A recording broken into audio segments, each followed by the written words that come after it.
Job ছেড়ে দিলি? কেন? এবার কি হবে? কিভাবে চলবে? কি করবে এবার তুই? তোর ফিউচার কি বাবাই? শেষ কোথায় এইসবের তোর? কি হয়েছে? জব চলে গেছে? আরে ইয়ার, আমি আর কত লড়বো বাড়িতে তোমার জন্য? আমি আর পারছি না অভিষেক। এবার আমার মনে হয় বাবা কথা শুনে বিয়ে করে নেওয়াটাই উচিত। তুমি ভালোবাসা ডিজার্ভ করো না। তুমি একাই থাকো, তুমি সারা জীবন একাই থাকবে। তোমাকে ভালোবাসাটা ভুল হয়েছে আমার। তোমার সারা জীবন কিচ্ছু হবে না। এবার থেকে প্লিজ আমায় আর কল করো না। তুমি কিচ্ছু বলো না কেন? মরে গেছো নাকি? মরে যাওয়াটাই উচিত। তোমার মতো ছেলে বাবা মায়ের কাছে বোঝা। দুদিন খেতে না পেলে এসব প্যাশন ট্যাশন সব চলে যাবে, বুঝলি? বুঝবি যে এই খাবারের জন্যই তো আমাদের এত কিছু করা।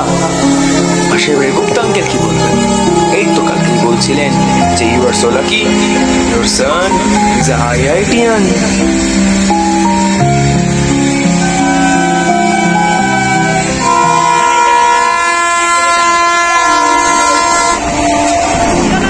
মরবেন নাকি? হ্যাঁ মরবো, তাতে আপনার কি? হ্যাঁ আমার কিছুই নয়, ওই আপনার গল্পটা নিয়ে সিনেমা বানাবো। দাদা আমি মরবো, আমার গল্পটা তারপর আমাকে বলতে বলছেন। আপনার মরা বাজার টাকা তো আমিই রাখিনি, বলুন দাদা। আমি সত্যি সত্যি মরবো, আর আপনি আমার সাথে মজা করছেন। আপনি তো মরবেনই, এখন না হলে আমার 10 মিনিট সেটাই মরে যাবেন। আপনার জীবনের শেষ দিয়ে যদি কারো সিনেমা শুরু হয় তাহলে সেটা বেশি ভালো নয়? অন্তত একজন তো তোমার গল্পটা শুনে বাঁচবে।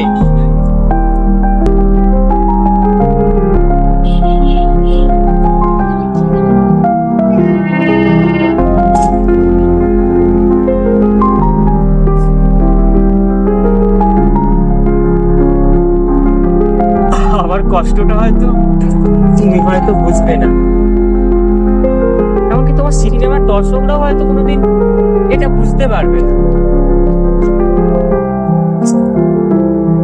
একবার বলেই দেখো না, যদি কিছু পাল্টে। তাহলে শোনো,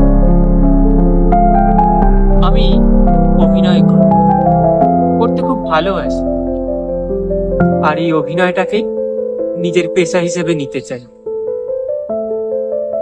ওই যা হয় আর কি, আমাদের মিডিল ক্লাস ফ্যামিলিতে ছেলে মেয়ে বড় হয়ে যাওয়ার পর তাদের ইচ্ছা আকাঙ্ক্ষা এসব না জিজ্ঞাসা করেই ইঞ্জিনিয়ারিং করতে পাঠিয়ে দেওয়া হয়।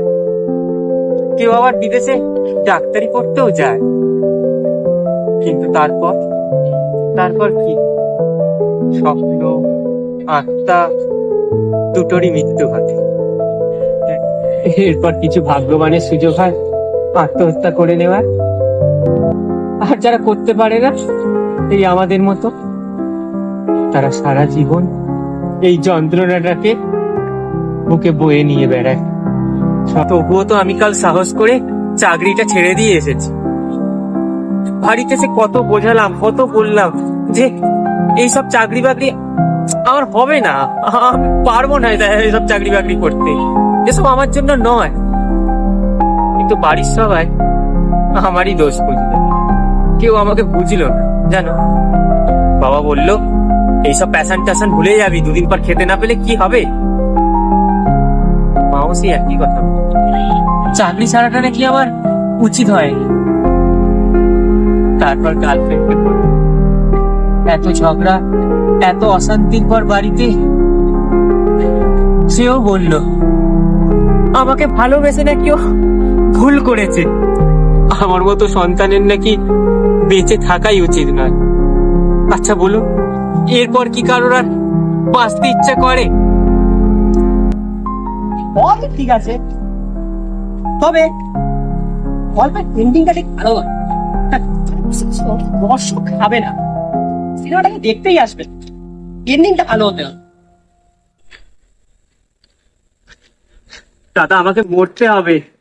আরে মরা কি পারি যাচ্ছে নাকি? 5 মিনিট এখনো বাকি আছে। আরেকটা গল্প আমি বলি, শুন। বাবা, একটা ছেলে ছিল, ও না সিনেমা মাল যাই, প্রতিভাও ছিল ভরপুর, ওই আপনার মতোই। মিডিল ক্লাস ফ্যামিলির ছেলে ছিল, তাও সাহস করে আপনার মতোই চাকরি বাকরি ছেড়ে দিল একদিন। তারপর বাড়িতে গিয়ে বাবা মাকে বোঝালো অনেক করে যে হচ্ছে না আমার দ্বারা, আমি পারবো না। কেউ বুঝলো না। তারপর দুদিন ধরে ছেলেটা ঘর থেকে বেরোলো না। ভাবলো হয়তো বাবা মা বুঝবে। 3 দিনের বেলায় ঘর থেকে যখন বেরোলো, বাবা মাকে বোঝাতে গেল, তখনও ওরা ওই আপনার মতোই বললো যে এইসব প্যাশন ট্যাশন ভুলে যাবি যখন 2 দিন খেতে পাবি না। মাও বললো যে ওই গৌরব কাকা কি বলবে, উনি তো বলছিল যে তোমার ছেলে খুব লাকি, ও IIT-তে পড়ে। তারপর আর কি, ও এলো প্রথম তোমার মতোই সুইসাইড করতে। শেষবার একটা গার্লফ্রেন্ডকে ফোন করেছিল, ওর গার্লফ্রেন্ড তোমার মতোই বললো আর কতদিন এরকম লড়বো। এবার আমি গেলাম, ব্লক করে দিল। তারপর ও এখান থেকে দাঁড়িয়ে দাঁড়িয়ে তোমার মতো সুইসাইড করে নিয়েছে। তা পাল্টালো কোথায়? এন্ডিংটা তো সেম, গল্পটা তো একই। আমি কখন বললাম যে এটা শেষ? তো মরার পর তো গল্প শেষ হয়ে যায়। সব গল্প মরার পর শেষ হয়। মরার পরের দিন সকালবেলা সে বুঝতে পারলো সে আর বেঁচে নেই। হয়তো হারার কোনো ভয় নেই, তবে আর জেতার কোনো আশাও নেই। সে আর কোনোদিন ধীরেন্দার কচুরি খেতে পারবে না, না মনোজ দাস সিঙ্গার। যে মায়ের চোখের কান্না সে দেখতে পারতো না, সেই মা তার বডির সামনে শুয়ে শুয়ে কাঁদছিল আর তার কিছু করার ছিল। সেই বাবা সে কখনো কাঁদতে দেখেনি। সেই বাবা তার মৃত্যুতে নিজেকে দোষ দিয়ে কাঁদছিল তার সামনে, কিন্তু সে কিচ্ছু করতে পারছিল না। সে নিজেকে অসহায় মনে করছিল, কিন্তু সে কিচ্ছু করতে পারছিল না। আসলে মরার পর বোঝা যায় যে এত কথা এত কিছু সেগুলো কোনো মানেই দাঁড়ায় না। আসলে জীবনটাই সব থেকে বড়, সেটাকে শেষ করার কোনো অর্থ নেই। যেই মেয়েটার জন্য সে মরেছিল, সেই মেয়েটা 2 দিন কাটার পর তারপর সেটার নামও মনে থাকবে না, তবে মা বাবা তারা সারা জীবন কাঁদবে। সে নিজেকে অসহায় মনে করছিল, কিন্তু তার আর কিচ্ছু করার ছিল না।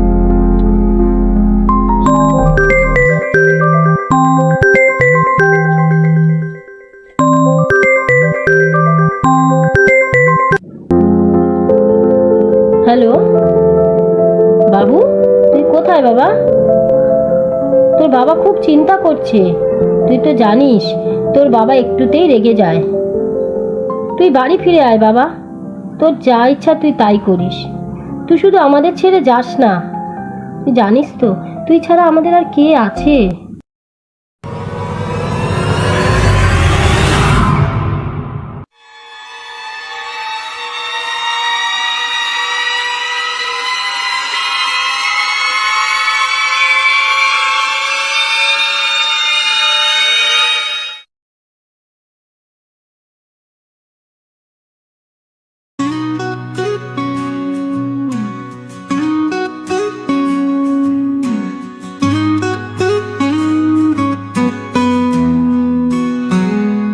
রাতের আকাশ আমার কিছুই না, মরার আগে আপনার গল্পটা বলুন না, সিনেমা বানাবো। শেষ তো গল্পে হয় না, তবে পাতা ফুরায়। শেষ স্টেশনে ট্রেন থেমে যায়,